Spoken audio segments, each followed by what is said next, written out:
Olá, pessoal. Nessa aula de hoje a gente vai continuar falando de equações diferenciais de segunda ordem. A gente está falando de ADOs. Na aula passada a gente falou das equações de segunda ordem e viu vários e vários exemplos, né? Para a gente ver a importância das equações de segunda ordem, em particular das lineares. Então a gente focou nas equações de segunda ordem. A partir da segunda ordem em diante, a gente vai dar um foco nas não lineares. Só que ainda assim a gente viu exemplos importantes das equações não lineares, né? Quais são as equações lineares que a gente viu? A gente viu o massa-mola, tem essa equação linear de segunda ordem. A gente viu o circuito RLC, que tem a mesma equação, formalmente, é a mesma equação. E a gente viu também exemplos não lineares, que é o exemplo do pêndulo simples, que ainda, mesmo ele sendo não linear, a gente, próximo dos equilíbrios, a gente conseguiu linearizar, e próximo dos equilíbrios a gente obtém a equação do massa-mola. Beleza? Então, por conta disso, a gente vai focar no modelo matemático mesmo, vai deixar os fenômenos de lado, percebeu que vários fenômenos são modelados por esse mesmo tipo de equação, que são as lineares de segunda ordem, e vamos agora. Então, perceba que a aula passada a gente passou um bom tempo falando só de exemplos e fenômenos que são modelados por equações de segunda ordem. A partir de agora, então, a gente vai esquecer os fenômenos e vai ficar na equação. Ficar em achar soluções, porque a aula passada a gente não viu método nenhum para achar solução. Beleza? Então a gente viu que nos fenômenos que a gente viu nas aulas passadas, que esse forçamento ele surge como algo que vem de fora, né? Seja uma força externa que você está aplicando no seu massa-mola, seja uma tensão externa no seu circuito RLC. E a gente observou também que o que aparece aqui são as forças internas, né? No massa-mola, por exemplo, força de atrito, força de aceleração, força da mola. Então, por conta disso, a gente vai notar a importância dessas equações quando não tem forçamento. É como se fosse um sistema físico que ele está funcionando só com as forças internas. Matematicamente, a gente chama esse tipo de equação, que o forçamento é zero, de equação homogênea. Tá? Então, toda equação de segunda ordem tem uma homogênea associada, que é simplesmente você zerar o forçamento. E o que a gente vai ver é que, primeiro, a gente vai entender como é que é o movimento do sistema sem forçamento, ou seja, achar a solução geral de equações homogêneas. E nas aulas da semana que vem, a gente vai ver que uma vez que eu sei achar a solução geral da equação homogênea, que eu sei descrever os movimentos do sistema só com as forças internas, eu consigo descrever o movimento do sistema com qualquer força externa. Então, realmente, o fundamental é a gente resolver a equação homogênea. Beleza? Então, assim como a gente fez com a equação linear de primeira ordem, muitas vezes vai ser conveniente a gente colocar a nossa equação linear de segunda ordem no que a gente chama de forma normal, que é essa forma aqui. Tá? Que é o seguinte, para ser uma equação de segunda ordem, esse cara não pode se anular, né? Nos instantes t, onde esse coeficiente A2 se anula, deixa de ser uma equação de segunda ordem.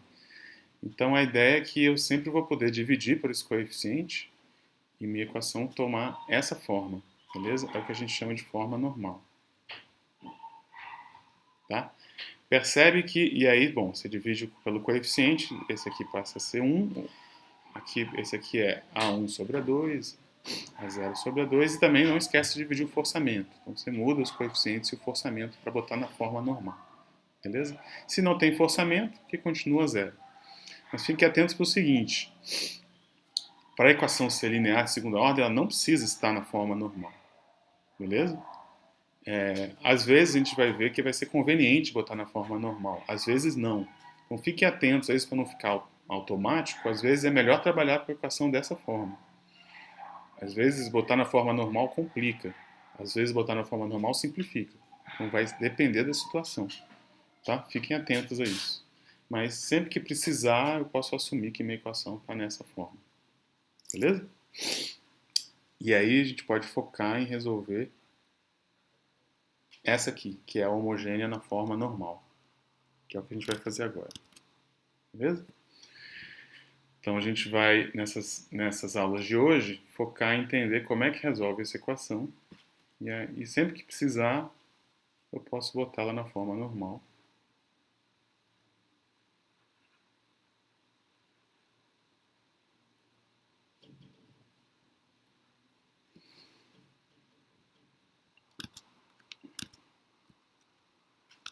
Aqui.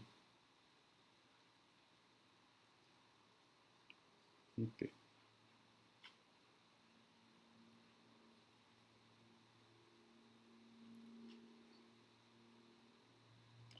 Aí é o seguinte, pessoal. Vocês estão vendo aqui que eu estou escrevendo equação de segunda ordem homogênea, não estou nem falando linear. Porque está implícito, né? Quando eu falo de homogênea, já está implícito que ela é linear. Só faz sentido em falar de coeficientes e de forçamento, de termo não homogêneo, quando ela é linear. Então, quando eu digo que eu vou resolver a equação de segunda ordem homogênea, já está implícito que que eu estou focando nas lineares, tá? Então, vamos começar com dois exemplos. Primeiro, vamos botar a equação de segunda ordem mais simples possível. Essa aqui. Essa aqui é uma equação de segunda ordem homogênea, beleza? Inclusive está na forma normal. Essa aqui é muito simples de resolver, porque essa é uma das raras EBOs que a gente consegue resolver simplesmente integrando dos dois lados. Né? Integra uma vez,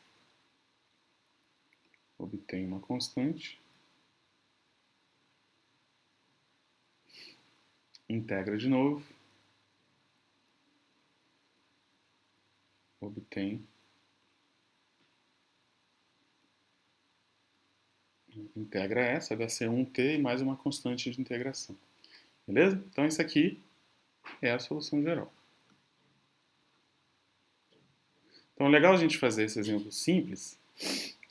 Nosso primeiro exemplo é que aí a gente já começa a perceber uma diferença das equações de segunda ordem com as de primeira. As de primeira, a gente resolvia e quantas constantes arbitrárias apareciam? Aparecia uma constante arbitrária, né? Aqui, ó, já começa a aparecer duas constantes arbitrárias. Isso tem a ver com o fato de ter ordem 2. Beleza? E esse fenômeno que a gente viu acontecer nesse exemplo, na verdade, a gente vai ver que é um fenômeno geral. Tá? Outro exemplo importante que a gente já enfatizou e a gente vai repetir várias vezes, então esse agora é daqueles exemplos que vocês têm que ter em mente do começo ao final do curso. Inclusive ele vai reaparecer lá na última aula do curso, que é essa EDO de segunda ordem. Inclusive ela é homogênea também, né? Se você quiser deixar isso claro, escreve assim.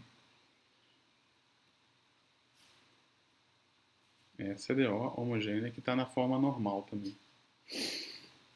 Essa já não dá para resolver integrando dos dois lados. Né? O que a gente fez até agora com essa foi chutar algumas soluções. Né? Essa aqui é uma EDO que dá para ler em português, né? Procurando uma função que é a derivada segunda menos ela mesma. E a gente viu que, por exemplo, o cosseno satisfaz isso, né? A gente já viu isso.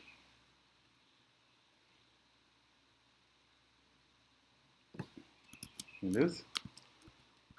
A gente viu também que o seno satisfaz isso. Então a gente achou pelo menos duas soluções.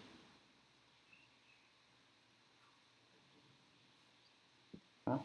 Isso não é muita surpresa a gente achar seno e cosseno, porque a gente viu que essa EDO está ligada ao movimento harmônico simples. Né? Não é um movimento do pêndulo, mas é um movimento pêndulo próximo desse equilíbrio aqui embaixo.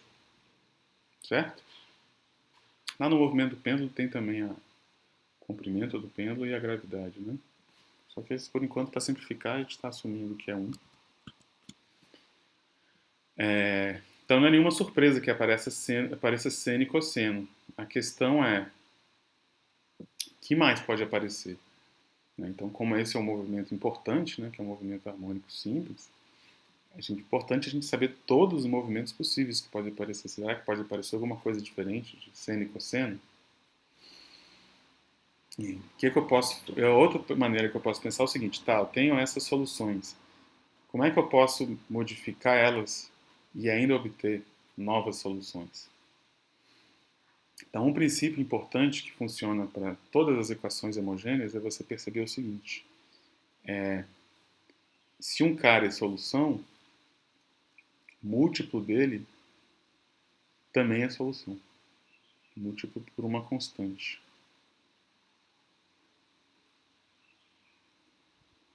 Isso é fácil perceber porque acontece o seguinte: a gente sabe que esse y1 é solução, né? Agora vamos multiplicar por uma constante, C1. Como é que mostra que é solução? Substitui. O que é C1, Y1? Duas linhas. Quando você deriva uma vez, a constante sai. Deriva de novo, a constante sai de novo. Então fica assim. Certo? Agora, como y cosseno é solução, a gente sabe que a segunda derivada dá menos ela mesma, né? Então eu ponho menos para lá.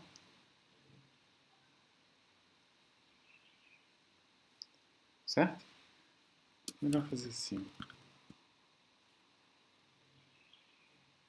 A gente sabe que essa derivada segunda dá menos ela mesma. Mas eu ponho menos para lá. E o que sobra é o quê?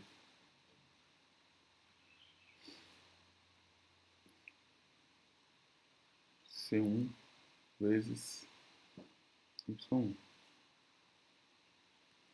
Então, se eu pego isso aqui, derivo duas vezes, dá menos isso aqui. Beleza? Ou seja, é solução também. Tá? E aí você vê que o cosseno não tem nada especial aqui. O especial é o fato que é uma solução. Então, se eu fizesse isso com y2, também ia funcionar. Beleza?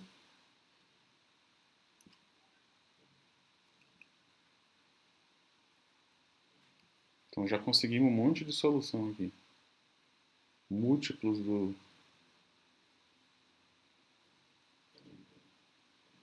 do cosseno, múltiplos do seno. Então, de duas soluções, eu já consegui infinitas soluções aqui e infinitas aqui.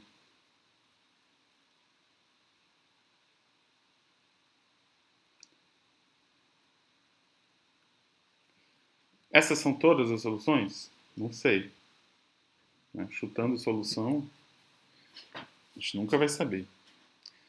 Uma coisa importante de observar aqui é que é muito importante, quando você fala de múltiplo de solução, é muito importante onde você está multiplicando. Por exemplo, se eu multiplicar aqui dentro, sei lá, em vez de botar uma constante vezes cosseno, botar a constante aqui dentro, isso, em geral, não vai ser solução.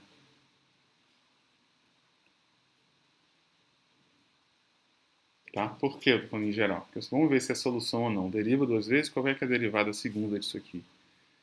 Se deriva uma vez, o d sai. E aí não fica cosseno, né? Se eu derivei uma vez. Menos seno.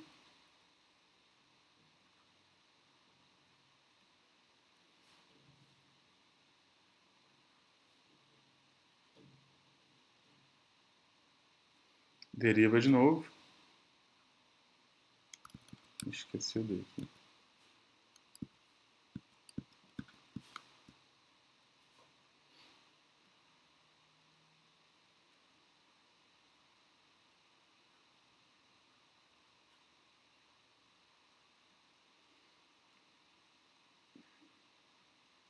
deriva de novo, o d sai de novo, d ao quadrado.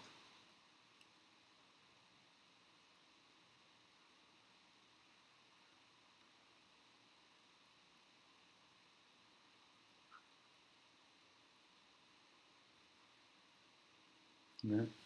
Então, a derivada segunda disso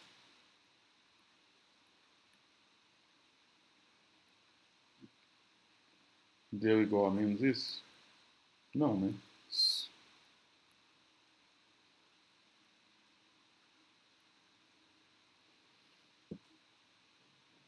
Diferente. Né? Só é igual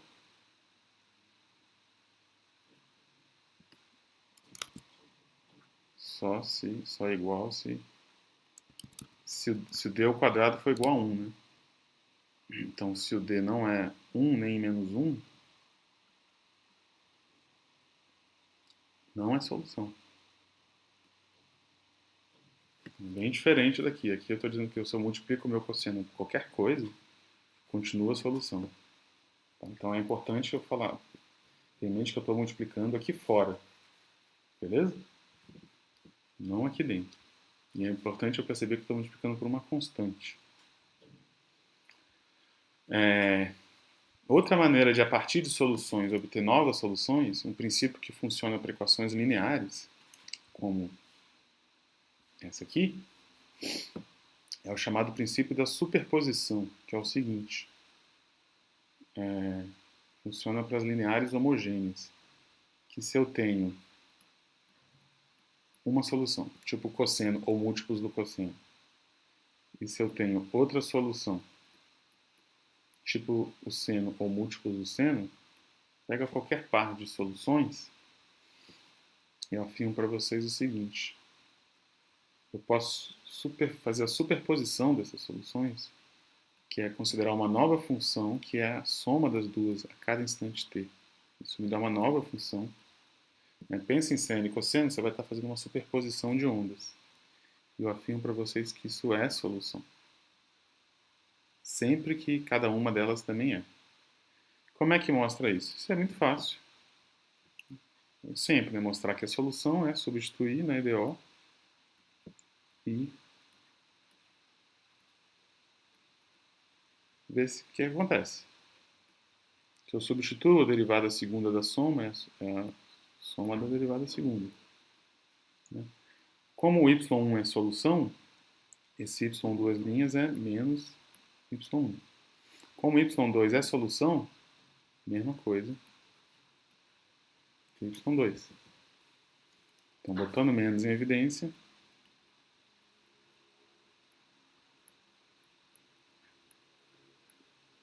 onde eu chego, se eu somo duas soluções, a derivada segunda dela dá menos ela mesma. Beleza? Ou seja, a solução disso aqui. Então, com isso, eu já consegui uma renca de soluções dessa equação. Né? Estou com essa equação aqui. E usando esses dois princípios de... Deixa eu escrever lá homogêneo. Né?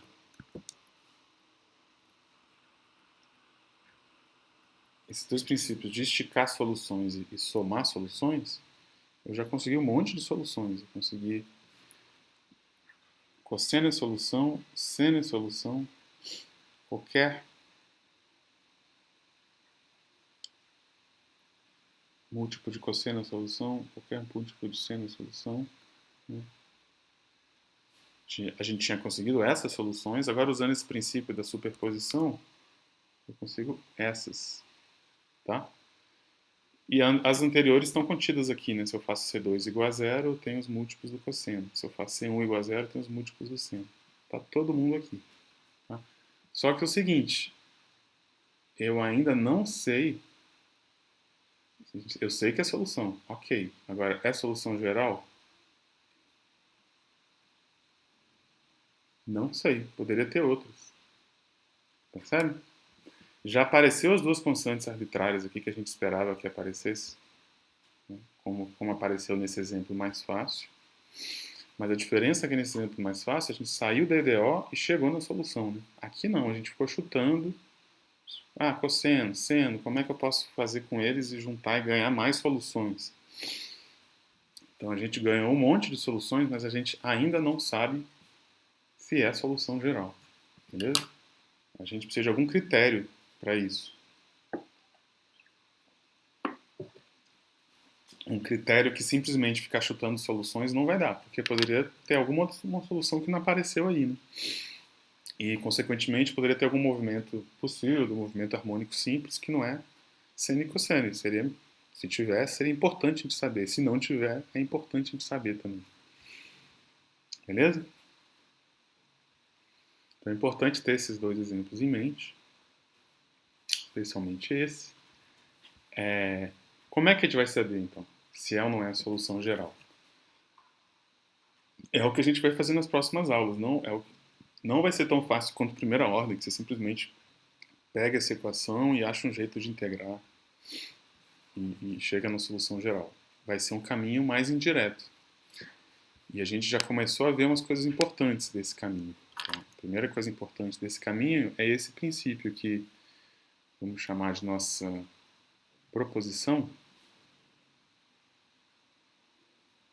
que é assim: se eu já tenho soluções da minha equação homogênea,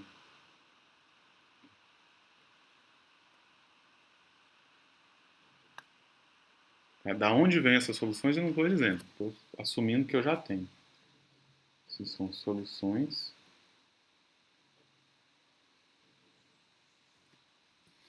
da homogênea,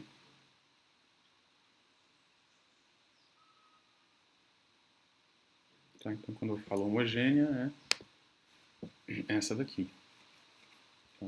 Sem forçamento. Então eu posso pegar, multiplicar por constante, continua a solução da homogênea. Tá? A gente fez isso nesse exemplo aqui, mas na verdade só você vir aqui e ver que funciona em qualquer homogêneo. Né? Pega uma solução, chamar de y1. O fato dela ser solução quer dizer que eu substituo aqui e dá zero. Né? Se eu multiplico ela por uma constante,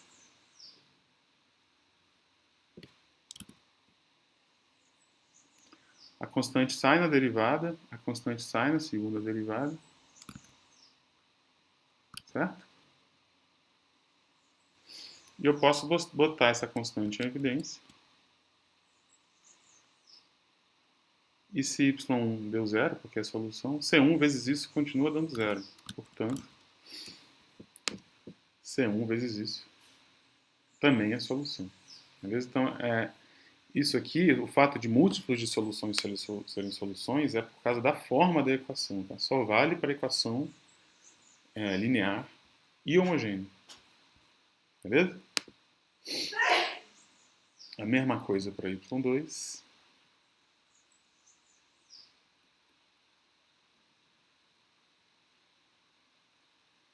Tá? E a mesma coisa para soma. Para você ver que a gente viu isso, né? Que soma de solução é solução para essa equação aqui, né? Movimento harmônico simples. Mas é só você olhar aqui e você ver que isso funciona em geral. Né? Se y1 é solução, isso aqui é satisfeito. Se y2 é solução, isso aqui também é satisfeito. Botando y2 no lugar de y1. E se eu pego soma de y1 e y2, soma de duas soluções, aqui vai aparecer a soma derivada da soma é a soma, a derivada segunda da soma é a soma. Então, quando você substituir a soma na EDO, vai virar a EDO com a y1 mais a EDO com y2, que é 0, mais 0, que é 0. Portanto, soma de soluções também é solução. Beleza? E aí você vai obter esse princípio geral, que vale para equações homogêneas. É o chamado princípio da superposição. Então, esse princípio, de novo, não dá a solução geral para a gente. Você dá uma forma de, você obtendo umas soluções, como é que você faz para obter mais soluções? Tá? Ou seja, de novo, a gente não sabe se é a solução geral. Sabe que é a solução. Tá? Então, como é que a gente obtém solução geral?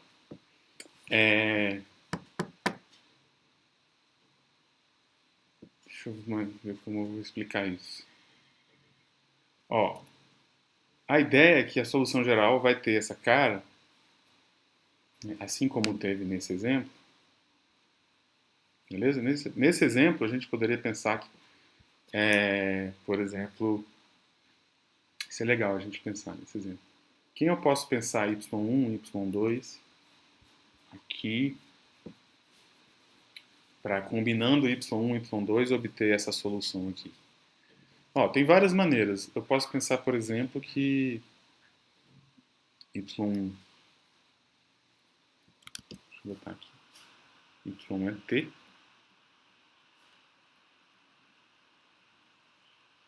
então é c1 y1. E quem seria y2? Posso pensar que y2 é 1, constante igual a 1. Concorda? T é a solução dessa equação, se eu derivo t duas vezes dá zero. 1 é a solução dessa equação, se eu derivo 1 duas vezes dá zero. E aqui nesse primeiro exemplo, eu estou dizendo que se eu pego essa solução e essa, combino, obtenho tudo. Então isso já indica que a solução geral deve ter mesmo essa forma, só que eu tenho que tomar muito cuidado na escolha do y1 e y2. Não é qualquer y1 e y2 que vai dar certo. Por exemplo, aqui, se eu escolhesse y1 igual a t, é uma solução. Se eu escolher y2 igual a t também, que é uma solução, eu não vou obter a solução geral. Eu tenho que fazer uma escolha criteriosa de soluções para obter a solução geral. Tá? Como é que vai ser esse critério para obter solução geral? Esse critério é essencial, vai ser essencial agora e daqui em diante. E eu vou explicar ele no próximo vídeo. É o que a gente chama de critério das soluções fundamentais.